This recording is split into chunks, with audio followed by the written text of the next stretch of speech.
to the Helix webinar series. Today's session is on Helix Discovery. It's a year in review. So this is the EMEA and US session. So for those that didn't know, we had a session this morning, which was run by Brian's colleague, Matt, who's also joined us today for the Q&A if we have any questions. Before we get started, I just want to give you a reminder, if you're new to Zoom, there is the Q&A section at the bottom. So if you have any questions during Brian's presentation, then please put your questions in there. If we don't answer them during the presentation, we will have roughly 15 minutes or so towards the end, and we will take them to the live Q&A. Also, a reminder, because this is a product roadmap, everything we're sharing today, there will be some roadmap futures. We can't guarantee everything makes it into the product, but we just want to make you aware we will be sharing and hopefully get everything into the product. So with that, I'm going to now hand over to Brian to do his formal introduction and to go through today's session. And then, as mentioned, Q&A at the end for the last 15 minutes. So over to you, Brian. Great. Thanks, Sam. And thanks, everybody, for joining today. My name is Brian Kaplan. I'm a principal product manager here at BMC for Discovery. And I want to set the context before we get going here in terms of, not only what is new in Discovery over the last year, but what are we talking about with respect to Discovery, right? And I think it's very bluntly, you cannot manage what you can't see, right? If you don't know about it, how are you going to manage it? And so these scenarios that you see on the screen are fairly common when we talk to our customers, that you might be doing cloud migrations. There's always the ongoing security threats. There's the need to meet compliance. That this could be from a vulnerability perspective or license management. A lot of regulatory schemes require that you obviously are tracking your assets, along with perhaps tracking end of life and things like that. And we'll be talking about that here shortly. And today's complex environments do require new approaches, and you want to make sure that you're always up to date. And so that's really kind of the problem set that we're in with respect to what Discovery is solving. So what is BMC Helix Discovery? While we do offer an on-prem solution, many of our customers increasingly are moving towards a SaaS-based deployment, what we call BMC Helix Discovery. It's cloud native. All the same benefits that you get on-prem, you get in SaaS, whether the Discovery outright, across all different kinds of domains, like obviously the servers, but also storage and mainframe, even cloud resources, network clients, things like that. All the different kinds of IT assets that you have, BMC Helix Discovery can discover, understand the relationships, provide really great service modeling capabilities that we'll talk about shortly, and even bring in third-party data, even if it's things that you don't want us or you might already have tools, I should say, that are maybe monitoring from an application perspective or a network perspective. We could even bring in that data as well, and we'll talk about that also. So let's first talk about recent highlights over the last year. It's been a little minute since we've kind of reviewed some of these things, and we've been busy. And so the first thing I want to talk about is in the next couple slides, like, what are we doing to actually pull data in? What improvements have we made to pull data into Discovery itself? And so some of these things you may have already seen before. This goes back a little bit further than a year, in fact, like API methods for getting into Kubernetes or getting into different cloud environments and things like that. The most recent thing that we've done from an access method perspective is working with VMware vCenter and leveraging their ability to provide single sign-on access to the underlying virtual machine guests themselves. In the past, you had to manage a separate set of credentials and schedule some separate scans. Now, the same API that we use to discover the presence of all these virtual machines, we can also leverage and single sign-on into the host to do that deep discovery of the host itself, of the guest operating system, Windows, Linux, whatever the case may be. So this is a great improvement, again, to reduce administrative overhead and how Discovery is working it and doing it in the most efficient manner, doing it in the most secure manner. What I also want to talk about, kind of along the same lines as with VMware is cloud-based Kubernetes. So up until now, cloud-based Kubernetes would be separate scans, separate credentials. Going forward, we've released this already in SaaS. In fact, in 24.301, which we released in August, we now can automatically scan those Kubernetes clusters with the option that you see when you're scheduling the scan on the right-hand side. But what's the benefit? The benefit is instead of having to schedule those separate Kubernetes scans, instead of having to separately manage the Kubernetes credentials, we're again doing it all through the cloud API that we're using for the cloud scan itself. So it's scan AWS, scan Azure, or the other providers. We'll find the presence of the Kubernetes services out there, and we will automatically then use that same API for getting into the Kubernetes infrastructure itself, discovering the namespaces, the deployments, the pods, all the things that make up that Kubernetes architecture we'll be able to discover by way of the cloud API, again, reducing administrative overhead, making it more efficient and more secure. Very similar to what I just mentioned on VMware vCenter. So now that we've done some things to improve how we collect data, what kinds of things can we do with that data? Well, one thing that we've been talking about for the last year is around comprehensive service modeling and blueprints. And there's a lot of interesting things that you can do here. So many of you may be familiar with the traditional modeling mechanisms of discovery, like Start Anywhere modeling, or even CAM, where you can, based on what we've discovered, tell Discovery, look, this collection of things represents a business service, and you can add things and remove things, and then it's defined. The power of blueprints is ahead of time, you can say, when I see this pattern of relationships, this pattern of different kinds of things connected, or even, and part of those rules would be tags themselves. When we see those things in the discovered inventory, we will then automatically create the related business services itself. So it's a little bit of effort up front to define what those rules are. But once you define those rules, it's very easy, much easier to maintain those service models going forward. And those business services that are based on these blueprints could then be used, obviously, within Discovery to understand impact from a business service perspective, but that very obviously is then leveraged within our AI ops solution for monitoring and getting to root cause and ensuring the business services stay up and running operationally. But also those business services themselves could also be integrated towards the ITSM solutions, again, understanding the relationships, understanding impact, and so forth.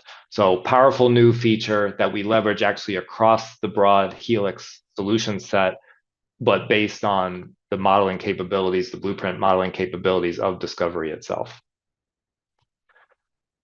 What else can we do with the data is enrich it. So while we are discovering all this data, I've come across customers that didn't realize, and so I want to emphasize that we do enrich the discovered data with end of life, end of support data as well. This data is released in monthly the extended data pack. So while you may be familiar with our monthly TKUs, the technology knowledge updates for new support of new discovered things, also monthly we have this extended data pack, which includes all of the end of life data and applies that to the discovered data, for which you can get different views of it, as you see on the right hand side, links even back to the vendor websites that describe the end of life, and that could be across an operating system or software applications, runtime environments, different forms of hardware that we're discovering. All can have these kinds of end of life, kind of life cycle management dates, if you will. And then we also have been, since the BMC Helix, the CMDB version 23.3, we've been able to sync that end of life data along with all the existing inventory that we've been syncing all along to CMDB. We can also sync the end of life data also to the CMDB itself for that common visibility. And we see a lot of customers that have those kinds of requirements, right? You are trying to manage to those life cycle management dates, which we can provide. All of it, why do I care about this? It's because those are business or security risks or requirements that you have to manage, and this is a great way to do that on a regular basis. We also had released in the past year a new really user experience, if you will, of doing queries of the discovered data. So many of you may be familiar with our query language. I can speak from my own experience being at BMC for about a year now, that it takes a little longer to understand and be able to use the query language, but this new visual query experience makes it far easier. It's very intuitive. I found myself. I hope you find it as well. What I really like about it is that it prompts you for the possible relationships of, if you start with a server, what other things you want to be part of the query. It gives the most obvious choices. If you're trying to filter the query results for specific values, it will tell you, here's all the different kinds of values, as you see in the screenshot on the bottom there, that you could potentially filter by. And so it's a great way to get started in querying the data. Obviously, you can still use the query language, but I found it faster to find those queries.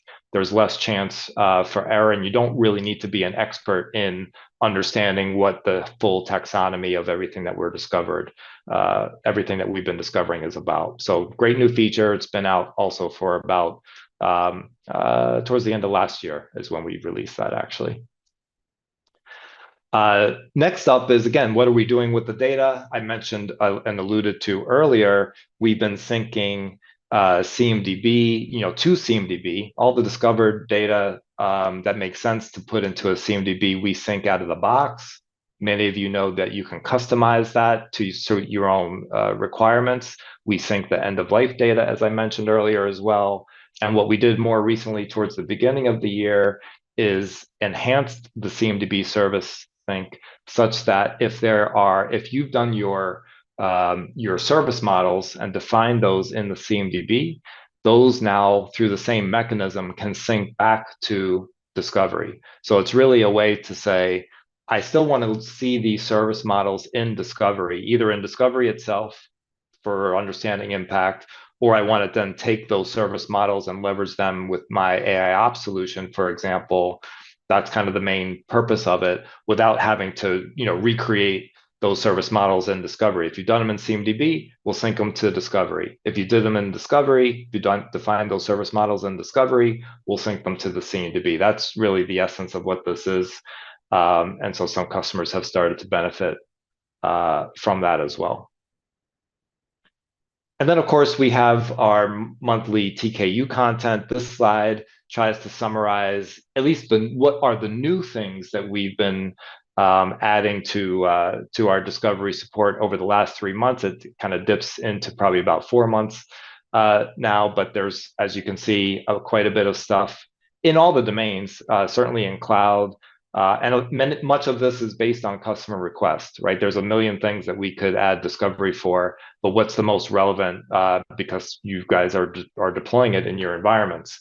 So there's been a lot of new Azure type things that we've been adding, a few support for a few different new regions, even of the cloud providers themselves that you see in cloud. If I move over to storage, again, new storage devices, again, based upon what customers are asking for. Some of them might have been using some older access methods, but some of the newer storage items that we now support are supporting REST API. Really, whatever is appropriate for the access method is what we're going to go for. On the network side, adding support for Cisco Meraki was earlier this year. By the way, I'll mention that our ability to add support for these API methods where there's kind of this parent, like the Meraki dashboard, that we then discover the underlying virtual things that the Meraki system management controller, if you will, is deploying. that whole process has been moved to the monthly TKU content. So we should be faster even in supporting those kinds of scenarios going forward. And Meraki is a good example of that to start with. A wide variety of new network devices that we will discover through SNMP, of course, amongst other methods. And then, of course, there's always new software that we're adding support for that you see on the far right. So this slide kind of tries to summarize most of that. There's, as you may know, the September TKU pack came out, and so there's some other new things that didn't make it into this presentation, but that came out, I think, if I remember correctly, last week. So I encourage you to stay up to date on the TKUs, but also kind of reaching back to my end of life discussion, stay up to date or check out those extended data packs as well. There's a lot of really good information in there for managing life cycles of all these things that we're talking about.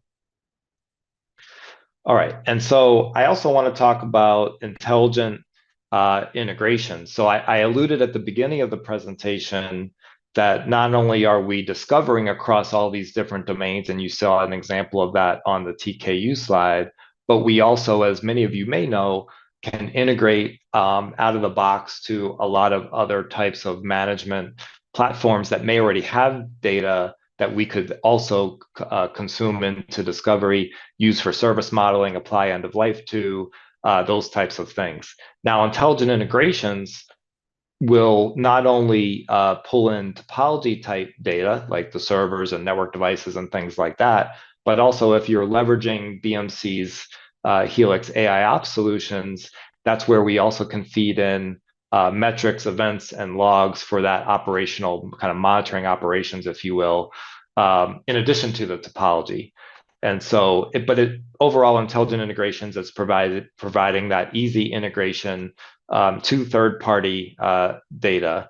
And if I go to the next slide here, there's about 36, give or take, connectors out there. We're always adding new, out of the box integrations. There's ways for you to build integrations yourselves using intelligent integrations. 15 out of the 36, as I reviewed it, are providing topology information or can provide topology information for discovery purposes themselves. So those are things like, it could be App Dynamics, it could be Dynatrace data, it could be Datadog, for example, Micro Focus NNMI as another example, and SolarWinds. So there's a variety of things. Again, you might already have a good source of inventory that we could then pull into discovery instead of or in addition to doing our own directly, discovery of those assets. So something to consider. You are entitled to it as discovery customers. So now that we've talked about what kinds of things have been happening over the last year, new benefits, new capabilities of discovery, whether they be core features or platform features or content, let's start talking about our roadmap. So from a roadmap perspective, there's a few different themes that we've been focused on lately going forward. I'll talk about a little bit about what's very soon to release and allude to some things that are a little further out. But we are, as I mentioned earlier, when I was talking about Kubernetes, we already do discover Kubernetes clusters, and we understand the presence of containers and namespaces and deployments and things like that.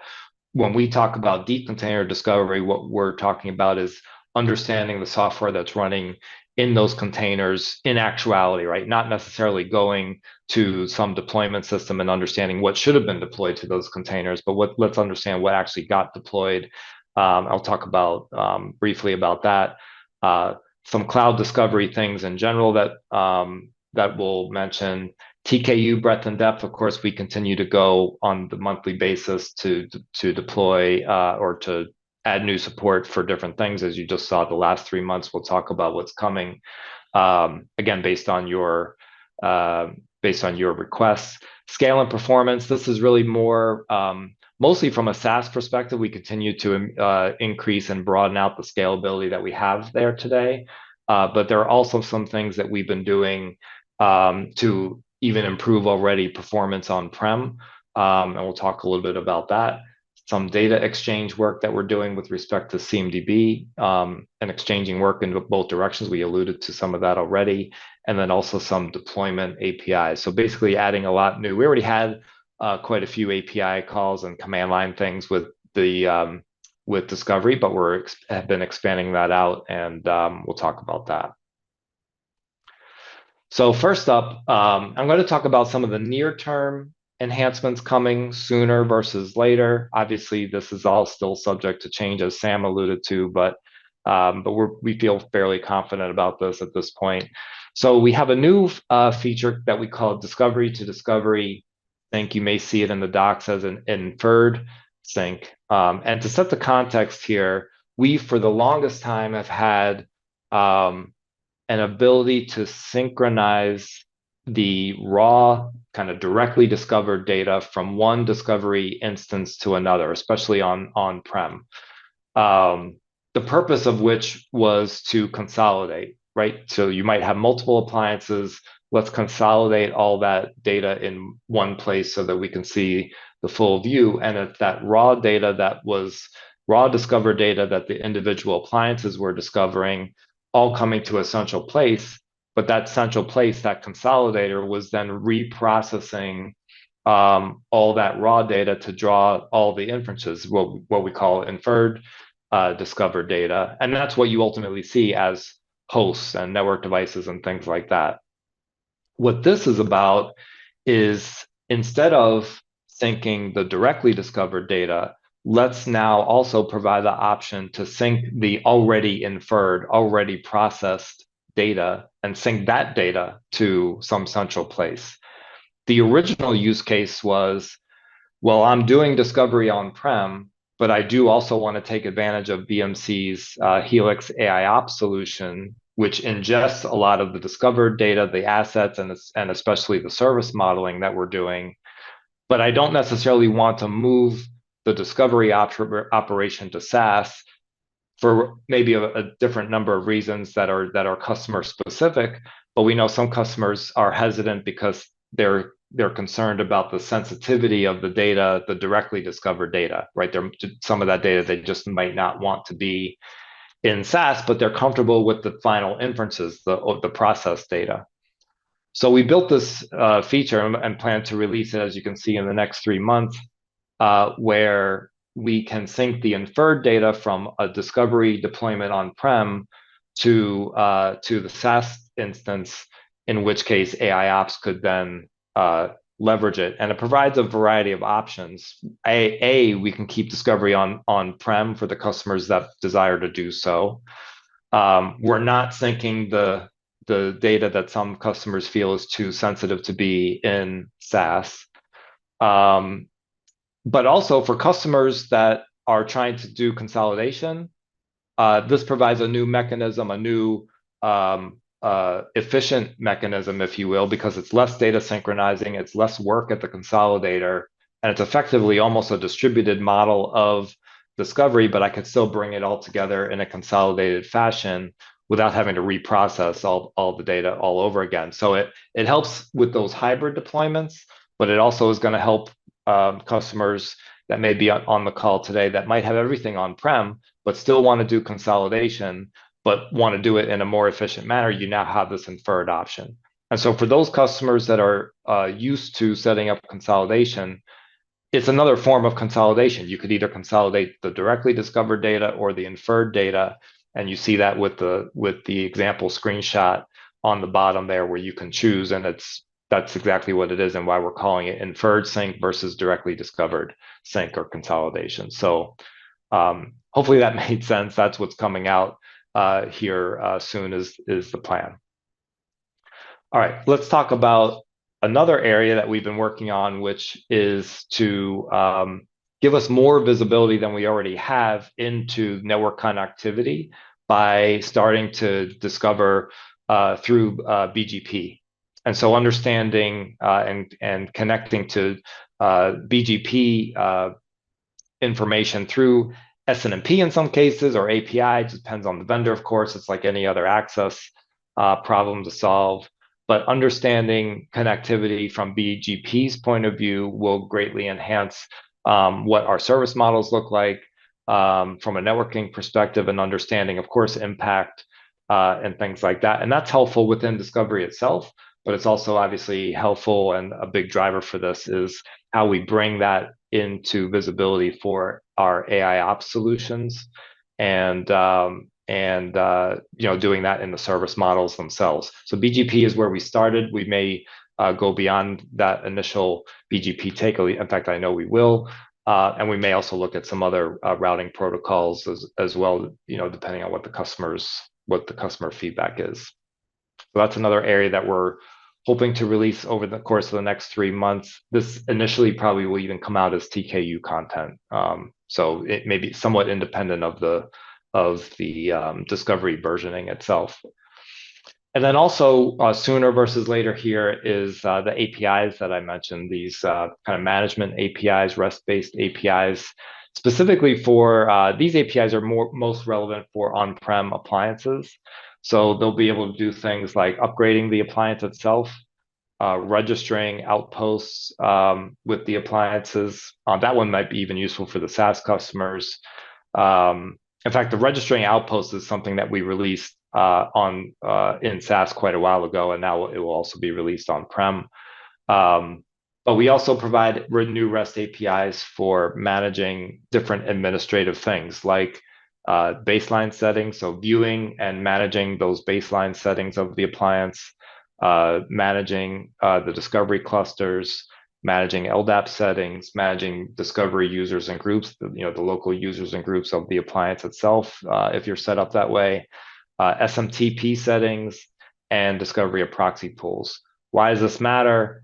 We know a lot of customers are using DevOps essentially to automate the deployment of Discovery, the upgrading of Discovery, or just simply the management of those administrative functions. While you can still do them through the API, or excuse me, through the UI, now you'll be able to also automate it as part of some automation process as well, which obviously continues to streamline things. So now getting into a couple things that are a little further out. One is around what we're calling implicit cloud host discovery. Now, I kind of quickly went through it at the beginning of the presentation. For AWS and for Google Cloud, we already can do what we're talking about here, which is if I need to know, okay, I do a cloud scan, I'm discovering the virtual machines, and now I want to get into the operating system on those guest machines in essence, and do the deep discovery of the Windows operating system or the Linux operating system. And those two cloud providers in particular provide mechanisms to do that using the cloud API user that we have, right? With the appropriate permissions, they allow us to proxy in the case of AWS, we're using SSM. In the case of Google, we're using IAM and IAP. In the case of Azure and OCI, we hadn't yet done that yet. So we're looking at ways that we can do that for Azure and Oracle OCI. I believe for OCI, I think we're looking at using their Bastion host capability. Again, that will essentially allow us to proxy into the guest operating systems itself. For Azure, we looked at that, but knowing that Azure provides bastions, but at a cost, we also were looking at the managed run command capability of Azure. And so that's something that we've been working on and investigating and hope to release soon. And that will also kind of give at least some level of equivalence with what we're already doing with AWS and Google, and we'll probably then switch to some of the other cloud providers as well, but these were kind of the next two in the list. But again, a lot of this is kind of a recurring theme that you see is how can we reduce administrative overhead, make it easier to scan these types of things in a more secure manner and in a more efficient manner. All right, and then we have deep container discovery, and again, we are discovering the container-based architecture managed by Kubernetes. We'll discover a variety of things about that deployment. But what we're talking about here is getting into the containers and understanding the software that's running there. There's a variety of ways that we can get access into the containers to understand what's actually running. What we're likely to do to start with, however, is to essentially extend our SSH-based type scanning of the worker nodes themselves, and then using commands to get into the containers. And then we can leverage all the existing software patterns that we have to understand and I quickly identify software that's running in those containers. Of course, US customers can already build custom patterns, and those obviously would also work. It's just a matter of how do we gain access to that containerized environment such that those patterns can execute. And that's what we're and collect whatever data we need to identify software applications. So that's the work that we're working on. The first use case around this is really an IT asset management use case. That's the benefit, right? Why do I care about running in the containers? It's because you have asset management processes and needs there. Could be versioning, it could be understanding licensing, end of life, for example, all that same stuff would apply. We just need access to the container, and that's what this whole work is about. There'll be more work to come, but this is kind of the next step in what we're doing already with the Kubernetes and containerized environments. And then finally, from a roadmap perspective, I wanted to touch on some of the things that we're looking at for the next 3 months. And it's more of the same, right? These typical domains that we articulate here, whether it be cloud, storage, network, or software. There's a few of these things that we might have already delivered, in fact, in September. But this is a pretty efficient process at this point, right? If you guys need new things to be supported in any of these domains, you submit the request to us, and we turn those things around pretty quickly. In addition to obviously your continued ability to build your own patterns, which many of you already do. So I'm not going to go too far into the details here, but let you see at least what